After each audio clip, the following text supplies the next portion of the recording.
সমস্ত প্রশংসা, গুণগান ও গুণকীর্তন সেই বিশ্ব নিয়ন্তা মহান প্রভুর, যিনি সাতখণ্ড আসমানকে বিনা স্তম্ভে দণ্ডায়মান করে রেখেছেন এবং বিশাল জমিনকে যিনি বিছানা স্বরূপ বিছিয়ে রেখেছেন।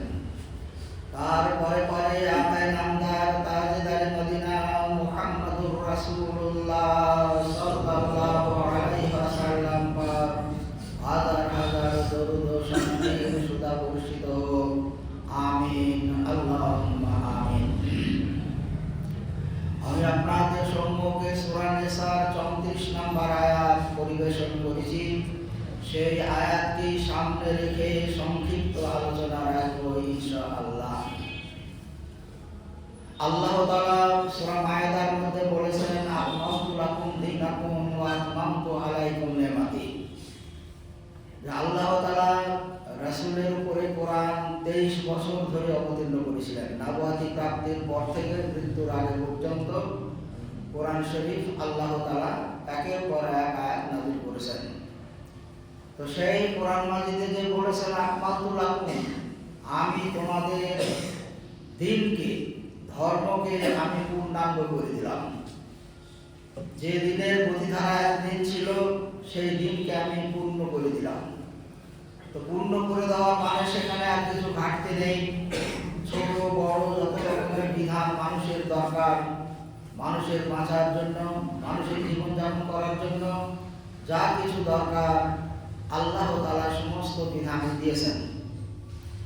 তো সেই সব সূত্র ধরে এই আয়াতেও আল্লাহ তাআলা একটা বিধান মানুষের জন্য পেশ করেছেন, যেটা আমরা সাধারণভাবে খুবই সামান্য মনে করি। এমন কোনো গুরুত্বপূর্ণ হয়তো আমাদের কাছে মনেও হয় না। যেভাবে চলে সেইভাবেই চলছে বা চলবে, কিন্তু সমস্ত বিষয়ে আল্লাহ তাআলা বিধান পেশ করেছেন মুসলমানদের জন্য। যখন মুসলমানদের সংখ্যা আস্তে আস্তে বৃদ্ধি পেল, হিজরত করে মদিনায় যখন মুহাজির এবং আনসার সকলদেরই সংখ্যা যখন বাড়তে থাকলো, পরিবার গঠন হলো, সংসার গঠন হলো। এখন সেই সমস্ত পরিবার যে নিয়মে জাহেলিয়াতের যুগ থেকে চলছিল সেইভাবেই চলছে, কিন্তু আল্লাহ তাআলা পরিবার পরিচালনার জন্য একটা বিধান পেশ করলেন, যেটা আমাদের কাছেও মনে হবে খুব সামান্য ব্যাপার, কিন্তু সামান্য নয়। সামান্য হলেও আল্লাহ তাআলা যখন দিন পেশ করছেন, যখন ধর্ম পেশ করছেন, আর যে দিন সম্পর্কে তিনি ঘোষণা করেছেন যে আকমালতু লাকুম দীনাকুম, আমি তোমাদের দিনকে পূর্ণাঙ্গ করে দিলাম।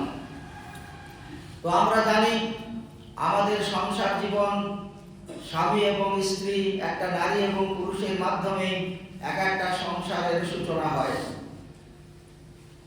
নারী এবং পুরুষের মিলিতভাবে একটা সংসারের যখন সূচনা হয়, তখন সেই সংসারটা পরিচালনার দায়িত্বকে পালন করবে। এখন যে কেউ করতে পারে, যার পক্ষে সম্ভব সেই করতে পারে, নারীও করতে পারে, পুরুষও করতে পারে। তার কারণ দুইজনের মিলিত যখন সংসার, দুইজনেরই সমান অধিকার আছে, এটা আমরা মনে করি। একে অপরের হলো একটা সংসারের পার্টনার। তো আল্লাহ তাআলা এখানে বিধান দিয়েছেন, যদি তাদের ইখতিয়ারে থাকে, তাদের যদি স্বাধীনতা থাকে, যে কেউ একজন সেই সংসারের পরিচালক হতে পারে, সে নারীও হতে পারে, পুরুষও হতে পারে। তাই নিজের স্বেচ্ছায় যদি তারা নির্ধারণ করে, তাহলে দেখা যাবে অনেক সময় সেখানে বিপত্তি ঘটতে পারে, অসুবিধা হতে পারে, নানান ধরনের সমস্যার সম্মুখীন হতে পারে।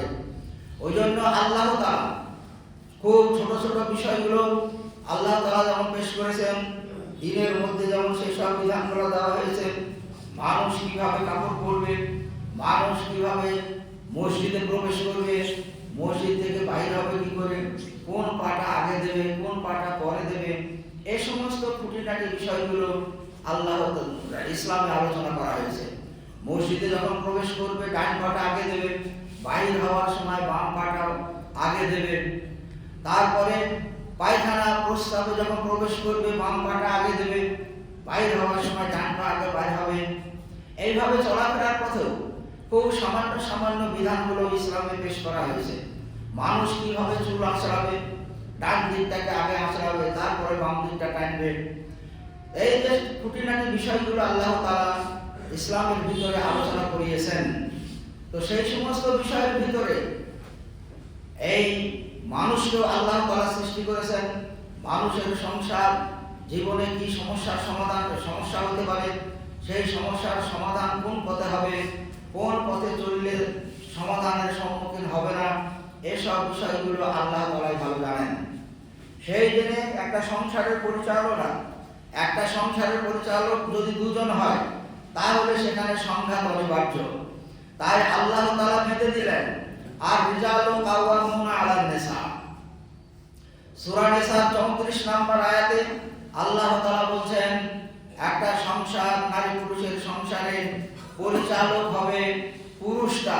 আর রিজাল মানে পুরুষ, আর রিজালু কাওয়ামুনা আলান নিসা, নারী পুরুষের মিলিত সংসারটার পরিচালক হবে পুরুষটা। ওয়া ফাযালাল্লাহু বা'যাহুম আলা বা'যিন, আল্লাহ তাআলা একে অপরের প্রতি মর্যাদা দান করেছেন, শ্রেষ্ঠত্ব দান করেছেন। আর আল্লাহ তাআলা যাদের শ্রেষ্ঠত্ব দান করেছেন সেই শ্রেষ্ঠত্বকে মেনে নিলেই তাহলে খুব নরমাল ভাবে জীবনযাপন চলবে।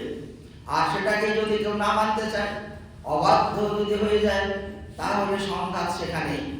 সেই জন্য আল্লাহ তাআলা বলছেন, আমি মর্যাদা দান করেছি, এই পুরুষকে পরিচালনার দায়িত্ব কেন দিলেন? এদের সেই পরিচালনা করার ক্ষমতা আল্লাহ তাআলা দিয়েছেন। তারপরে আল্লাহ তাআলা বলছেন, ওয়াবিমা আনফাকু মিন আমওয়ালিহিম, আমি সংসার পরিচালনার দায়িত্ব পুরুষের উপরে অর্পিত এই জন্যই করেছি। ওয়াবিমা আনফাকু, ওই সংসারে যত খরচ, যাবতীয় যা প্রয়োজন সব কিছু কিন্তু পুরুষটাই করবে। কোথায় থেকে করবে? মিন আমওয়ালিহিম, তার নিজের সম্পদ থেকে, তার উপার্জিত সম্পদ থেকে বা তার গচ্ছিত সম্পদ থেকে।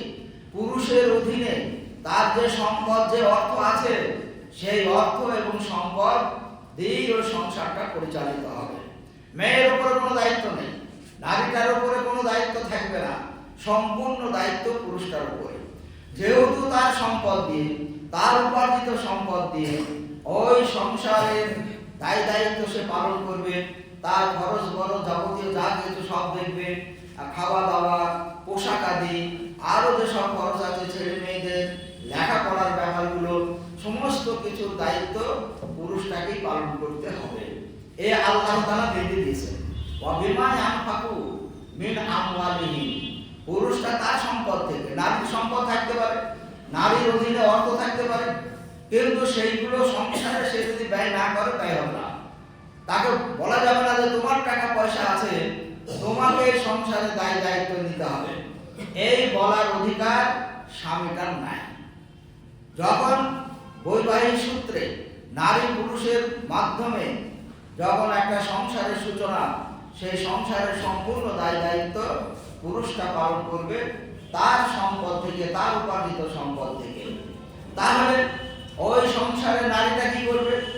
বলছে আস-সালিহাতু ওয়া কানিতাতুন ওয়াল হাফিজাতুন লিল গায়ব, নারীটা সেই সংসারে একজন সালেহা, উত্তম নারী হিসাবে, আবেদা হিসাবে, ইবাদত বন্দেগী, খোদা ভীরুতা, স্বামীর আনুগত্যা, এই সমস্ত কিছু তার ভিতরে থাকবে।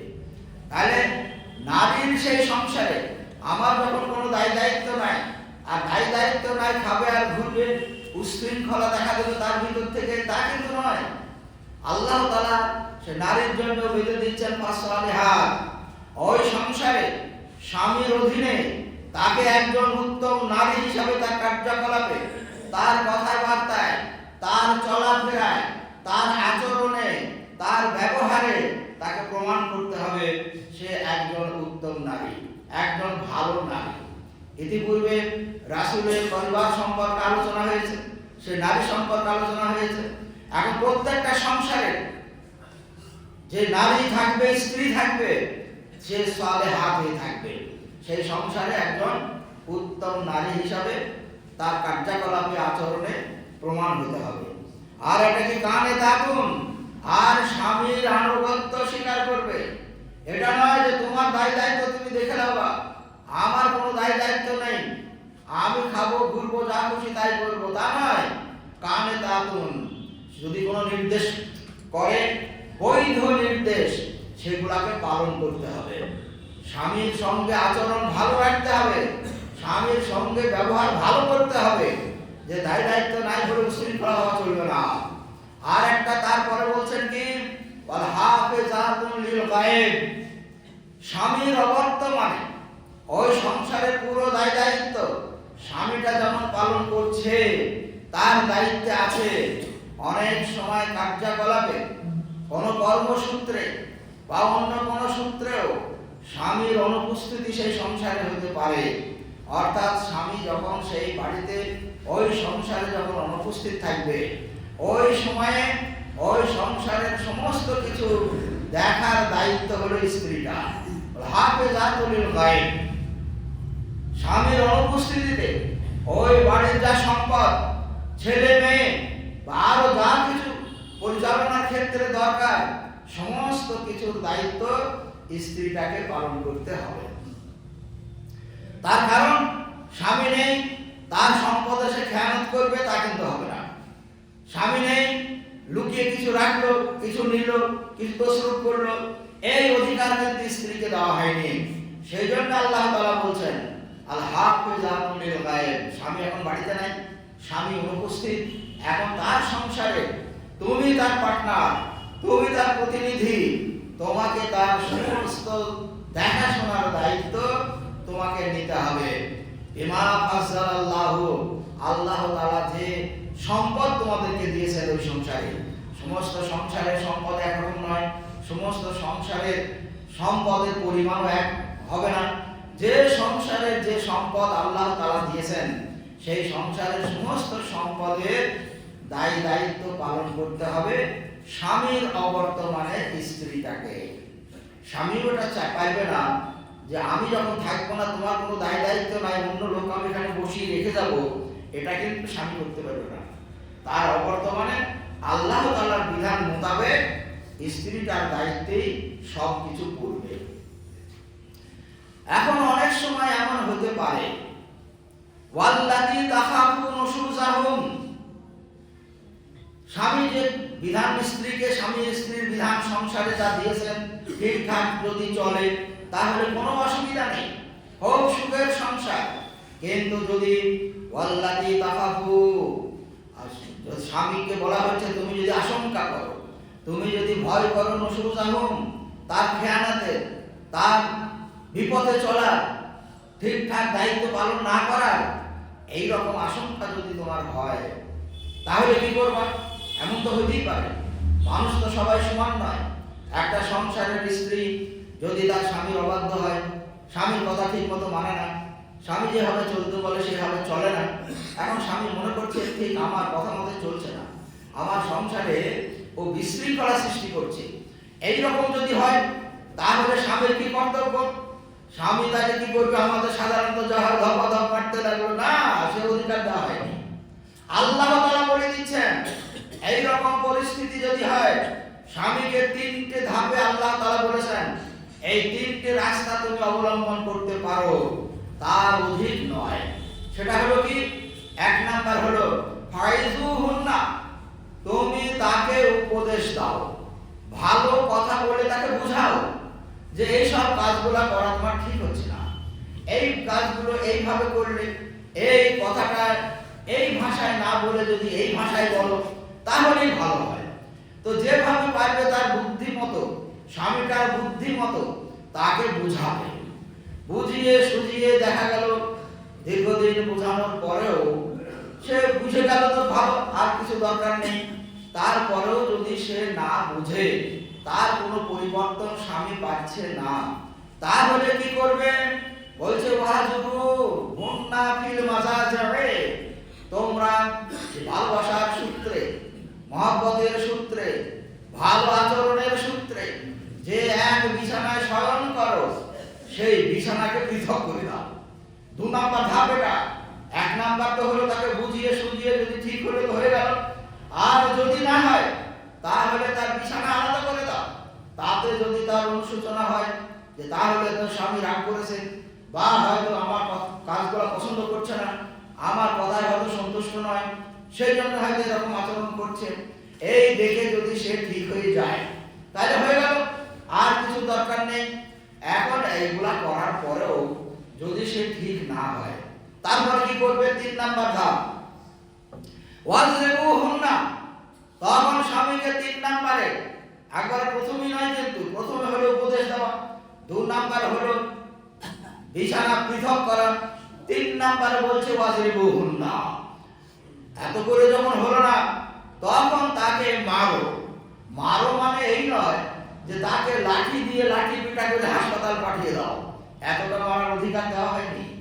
আর ওয়াজরিবুহুন্না মানে তাকে সংশোধনের উদ্দেশ্যে, তাকে ঠিক করার উদ্দেশ্যে, তাকে ত্রুটি মুক্ত করার উদ্দেশ্যে ওই টুকটাক 2-1 থাপ্পড় মারতেও পারো, এই অধিকারটা স্বামীকে দেওয়া হয়েছে। উদ্দেশ্য হলো তাকে সংশোধন করা, তাকে মেরে ঘায়েল করা নয়, এই সংশোধন করার জন্য ওয়াজরিবুহুন্না, অল্প স্বল্প মারতেও পারো।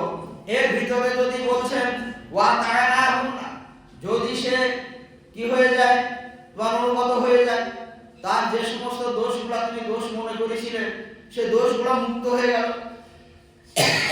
এখন সে ভালো হয়ে গেছে, যেরকম চাইছিলে সে আবার সেরকম সংশোধিত জীবনযাপন করতে শুরু করলো। ওয়াতানা, এদান করতে লাগলো, আনুগত্য স্বীকার করলো, বশ্যতা স্বীকার করেছে, চলাফেরার পথে কোনো ত্রুটি নেই, স্বামীর সঙ্গে কথায় বার্তায় চলায় ফেরায় তার আচরণে ব্যবহারে সম্পূর্ণ এর অনুকূলে সে করতে শুরু করলো। সেই সময় আল্লাহ তাআলা বলছেন ওয়ালা তাবগু আলাইহিম সাবিলা, তাহলে তোমরা কি করবা? ওই মেয়েটা সম্পর্কে আর দ্বিতীয় রাস্তা খুঁজতে যেও না।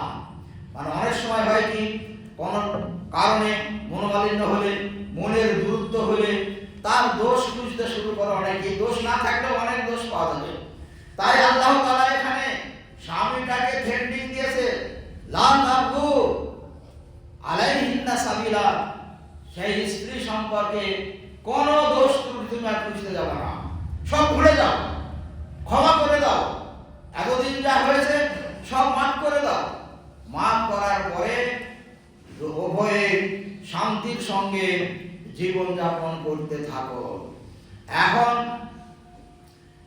এই সব করেও দেখা গেল ঠিক হলো না, পরবর্তী আয়াতে গিয়ে আল্লাহ তাআলা বলেছেন, আমাদের দেশে এখন বাড়ির বাইরে থেকে এসে দেখা গেল কথা শোনেনি, যা বলে দিয়েছে করেনি, তো হলো কি, তালাক দিয়ে দিল।